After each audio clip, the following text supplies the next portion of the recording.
તો આણંદના વિદ્યાનગર રોડ પર આવેલ આઈસ્ક્રીમ પાર્લર પાસે કોંગ્રેસના પીઢ નેતા ભરતસિંહ સોલંકીની પત્ની રેશમાબેન અને તેમની સંભવિત સ્ત્રી મિત્ર રિદ્ધિબેન પરમાર વચ્ચે ખુલ્લામાં બોલાચાલી થઈ હતી।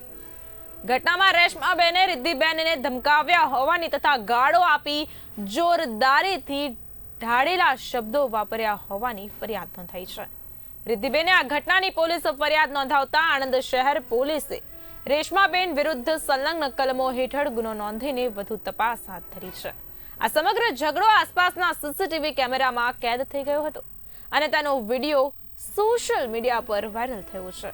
ઉલ્લેખનીય છે કે ભરતસિંહ સોલંકી અને તેમની પત્ની વચ્ચે છેલ્લા ઘણા વર્ષોથી પારિવારિક વિવાદ ચાલી રહ્યો છે અને છૂટાછેડા તથા ખોરાક ખચેરાના કેસો હાલ બોરસદ કોર્ટમાં ચાલી રહ્યા છે।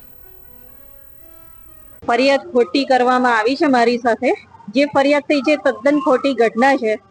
મારો જે બીજો ડિવોર્સ પિટિશનનો કેસ ચાલે છે દબાવવા માટે આ ફરિયાદ કરવામાં આવી છે અને ગુજરાતના ઇતિહાસમાં રાજકારણના ઇતિહાસમાં આ પહેલો બનાવ એવો બનશે કે રાજનેતા પોતાની પ્રેયસી જોડે ફરિયાદ કરાવે છે પોતાની ધર્મપત્ની પર। શરમ આવી જોઈએ ગુજરાત કોંગ્રેસને।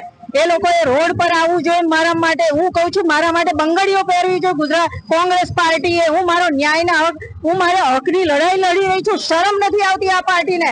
એના કરતા તો લાલુ પ્રસાદ યાદવ સારો કે એના છોકરાના ડિવોર્સ કોર્ટમાં કેસ ચાલતા હતા અને એનું ટ્વીટ બહાર આવ્યું હતું ત્યારે એના છોકરાને પરિવારમાંથી અને પાર્ટીમાંથી સસ્પેન્ડ કરવામાં આવ્યો હતો। તો ગુજરાત કોંગ્રેસમાં આ વ્યક્તિને કેમ સસ્પેન્ડ કરવામાં નથી આવતો? અને આ તો લગ્નનો ગોળો છે, આને તો છૂટો કરવો જોઈએ। અને એક મહિલા ઉપર એટલે જુઠ્ઠી ફરિયાદો પોતાની ધર્મપત્ની અને આજે 5 વર્ષથી આવી પોતાની પ્રેયસીને લઈને બજારમાં રખડે છે, જાહેરમાં રોડ ઉપર રખડે છે। કઈ પત્ની આવી રીતે જોઈ શકે છે? ઘટના શું બની હતી? ઘટના કઈ જ બની નથી। એમાં હું મારું રૂટીન હતું। મારે મિલ્કશેક જોતો હું લેવા માટે જતી હતી। હું ઇન્ટેન્સથી એવી રીતે ગઈ જ નથી। હું ઉતરું છું, એ લોકો બી આવે છે। હવે મેં તો કીધું નથી એમને તમે આવો અને હું આવું।